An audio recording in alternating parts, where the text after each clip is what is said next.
A declaração do imposto de renda pessoa física é uma responsabilidade anual dos contribuintes perante a Receita Federal. Este ano temos algumas mudanças, mas quem é obrigado a declarar? Quais os principais critérios? Quais as consequências para quem não fizer sua declaração?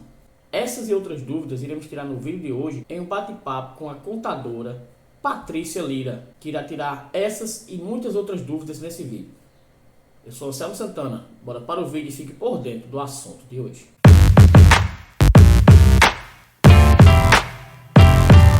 Olá pessoal, tudo bem com vocês? Aqui é Anselmo Santana, mais uma vez no nosso canal Por Dentro do Assunto. E o assunto de hoje é sobre Imposto de Renda de Pessoa Física 2024. Iremos conversar com a Patrícia Lira, né? Ela que é contadora, mas enfim, vou deixar que ela se apresente.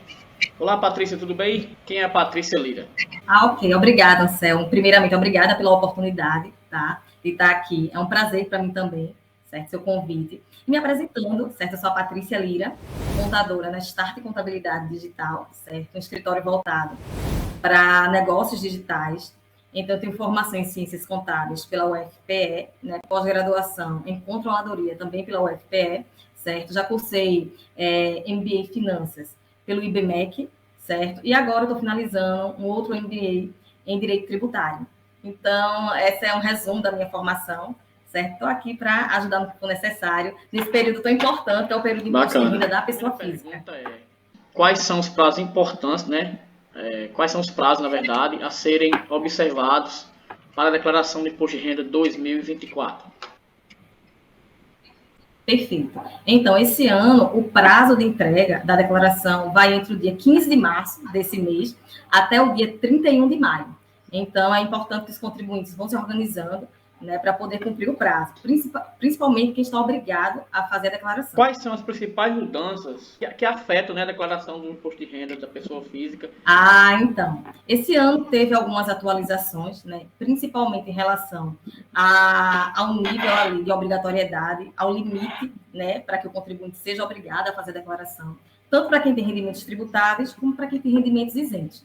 Então, até 2023, quem tinha rendimentos superiores a 28.559,70 era obrigado, rendimentos tributáveis, eram obrigados a fazer a declaração. Esse ano, esse limite aí de rendimento aumentou, certo? Foi de 28.559,70 para 30.639,90. Então, quem está obrigado esse ano? Quem recebe rendimentos acima de 30.639,90, o limite também de rendimentos isentos aumentou de 40 mil para 200 mil. Então, quem teve rendimentos isentos acima de 200 mil reais, certo? Quem tem bens ali, carros, imóveis, superiores a 800 mil, também teve um aumento, né? Anteriormente era 300 mil, mudou esse ano. É uma das novidades também, né? Para 800 mil. Quem teve ganhos ali com atividade rural acima de 153 mil reais. Quem aplicou na Bolsa de Valores ali acima de 40 mil. Então, esses são os principais pontos aí em relação aos rendimentos que obrigam o contribuinte a estar fazendo a declaração do imposto de renda da pessoa física. E, Patrícia, quais são os documentos e informações necessárias, né, para preparar essa declaração? Pronto, perfeito. Então, a gente está nesse momento, né, de orientar nossos clientes, nossos contadores, a estar se organizando em relação à documentação necessária, né, não deixar isso para a última hora, tá? E quais são os documentos principais ali que eles precisam ter em mãos, né, com uma certa antecedência? O documento dos titulares, certo? Documentos pessoais, CPF, comprovante de residência, título eleitor, certo? Dos dependentes também, né? Se esse contribuinte tiver filhos, então já separar CPF dos filhos com data de nascimento, é muito importante ter isso completo, tá? Os informes de rendimentos, né? Os informes de rendimentos disponibilizados pelas empresas, inclusive as empresas têm um prazo até o dia 29 de fevereiro, teve, né? O prazo até o dia 29 de fevereiro para disponibilizar esses informes de rendimentos, certo? Os extratos do INSS para quem é aposentado, certo? Quem ganha aluguel também ali, o relatório desses aluguéis para estar declarando. Extrato bancário, né, de conta corrente, de conta de aplicação, precisam ser disponibilizados.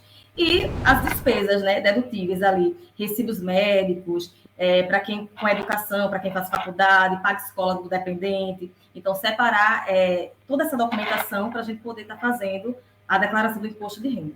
As deduções fiscais do imposto de renda 2024 mudou alguma coisa? Perfeito, perfeito. As deduções do imposto de renda, elas são válidas para a declaração no modelo completa, tá? Porque existem dois modelos de declaração, a simplificada e a completa. Quando é que a gente coloca ali as despesas dedutíveis de dependentes, de saúde, de escola, na declaração completa, porque a simplificada, você já tem um abatimento, certo? Direto na base de cálculo do imposto, de 20%, sem precisar apresentar despesa nenhuma, tá bom? Então, para quem tem muitos dependentes, para quem tem muitas despesas, é mais interessante fazer no modelo completo.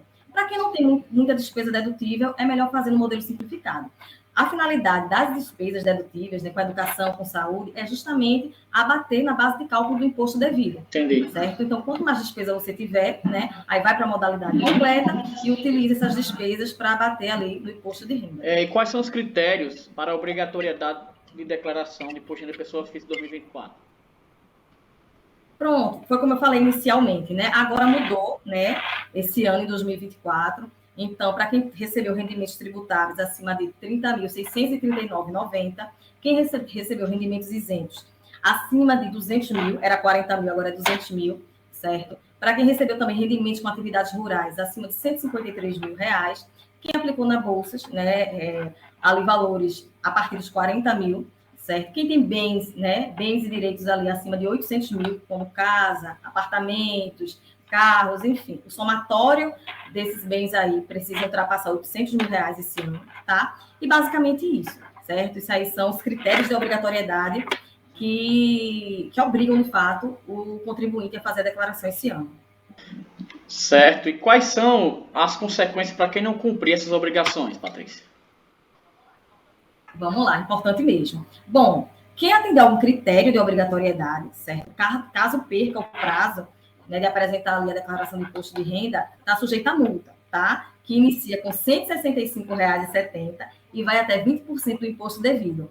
Então, se você é obrigado, tem que ficar atento para não perder o prazo, porque é passivo de multa. Ah, Patrícia, eu não sou obrigado. Eu vou pagar multa? Não. Se você não for obrigado e fizer depois do prazo, você não paga a multa. A multa só incide para quem tem a obrigatoriedade legal de entregar a declaração.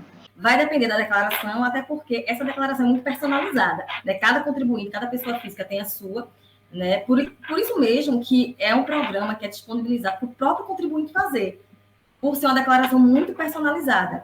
Então, assim, vai depender da declaração, né? Se ela for a declaração mais básica, já incide ali o inicial, né, de R$ 165, mas pode chegar a depender do imposto devido a 20% desse imposto, a multa. Então, tem que ficar atento para não perder o prazo.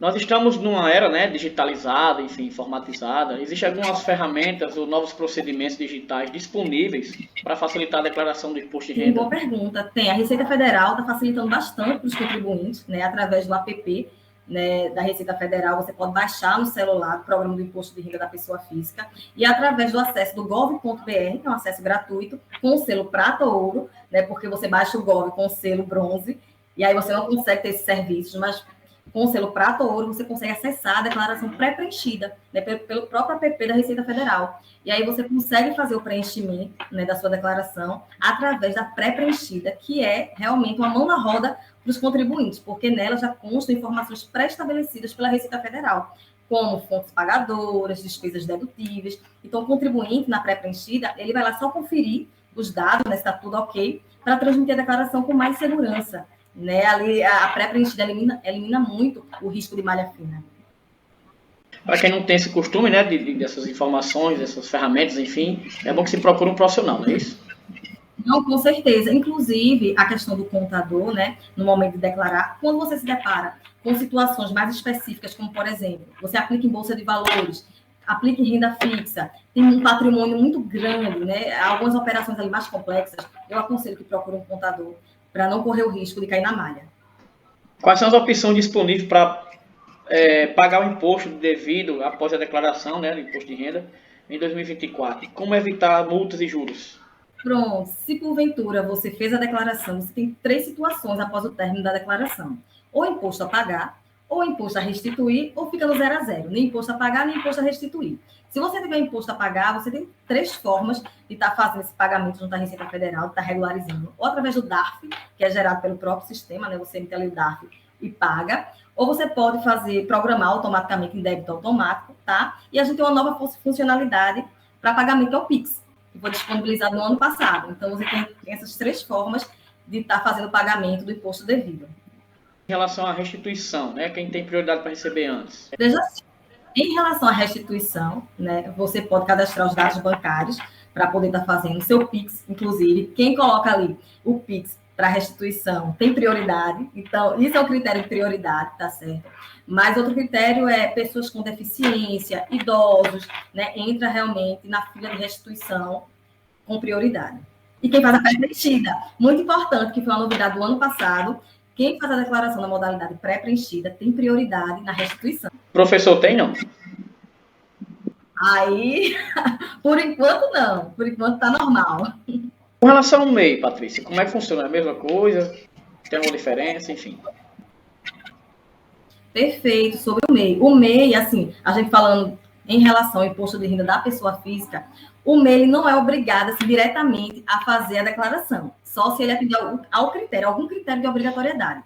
Pronto, por exemplo, quando você tem um MEI ali, que você recebe os rendimentos mensais do MEI, você tem uma parcela isenta de imposto de renda e tem uma parcela tributável.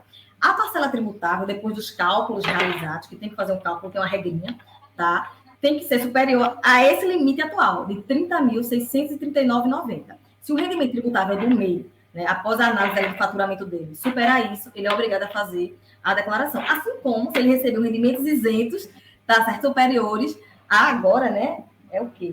40 mil, era 40 mil, agora é 200 mil, tá? Então, assim, se ele recebeu rendimentos isentos de uma indenização trabalhista, né, superior a 200 mil, também está obrigado a fazer a declaração. Então, o MEI tem que se atentar a isso. E, assim, eu aconselho sempre a procurar um contador, porque às vezes o MEI pensa que ele está desobrigado, mas aí aqui ele pode cair nessa casca de banana e está obrigado, até porque a Receita Federal ela tem acesso à movimentação financeira de todos os contribuintes. Então, se você pensa que está se escondendo, não está. A Receita Federal, há algum tempo, já vem utilizando muitas ferramentas, muita tecnologia para cruzar dados. Então, hoje, os bancos enviam obrigações acessórias com todas as informações da movimentação de cada um da gente. Então, assim, a gente já está na mira da Receita Federal. Então, é se organizar para não cair em malha fiscal e ficar aí com o CPF. Inclusive, que é um Pix, né? Sim, é o Pix. Né? O Pix é apenas uma forma de pagamento. É uma transação bancária. Os bancos sabem ali, já manda para a Receita Federal. Então, quem pensa assim, vou receber por Pix, estou livre, aí é que se ganha. O Pix já está na mira da Receita Federal há algum tempo. Patrícia, mais uma vez agradecer a sua presença, a sua disponibilidade, né, aqui no nosso canal. Gostaria de deixar o espaço aberto, né, para suas considerações finais, algo que eu não te perguntei, que você queira acrescentar. Também deixar suas redes sociais para quem quiser te seguir, tirar alguma dúvida, enfim. Pode ficar à vontade que o canal é seu. Perfeito. Então, Anselmo, foi um prazer estar aqui com você, né? Estar passando essas informações, que é importante para vocês contribuintes se atentarem que tudo que vai ser declarado esse ano é referente ao ano anterior, tá? 2023. Tem muita gente que fica nessa dúvida, tá certo? Então, os rendimentos referentes ao ano de 2023. Se você é autônomo, recebeu rendimentos, tem que se organizar através do Carnê-Leão, tá? Que é um programa que ele é anexo ao programa do Imposto de Renda da Pessoa Física. Então, se tiver dúvidas, procura um contador, você que é autônomo, certo? Profissionais liberais também, certo? O próprio MEI fica muito na dúvida se é obrigado ou não a fazer imposto de renda. Então, tem os critérios de obrigatoriedade para o MEI, né? Ele recebe rendimento da empresa, então tem que fazer uma análise em relação a isso, tá bom? Então, pontos que são importantes, né, para cada tipo de contribuinte, tá bom? Se tiver seguro para fazer, já faz a declaração, não perde o prazo para evitar multa, tá? Mas se tiver dúvidas, ficar inseguro, procura um contador, tá bom? Eu sou a Patrícia Lira, eu estou nas redes sociais, né, no Instagram, através da página do meu escritório de contabilidade, que é Start Contabilidade Digital, e no meu profissional, que é o patricialira.conte, tá? Eu vou deixar disponibilizado aqui para o Anselmo, tá bom? Para ver se ele coloca no vídeo também aqui, para o pessoal começar a me seguir, tá? A gente tem muito conteúdo bom, tanto do imposto de renda, como para vocês aí, empreendedores, tá certo, do mercado digital.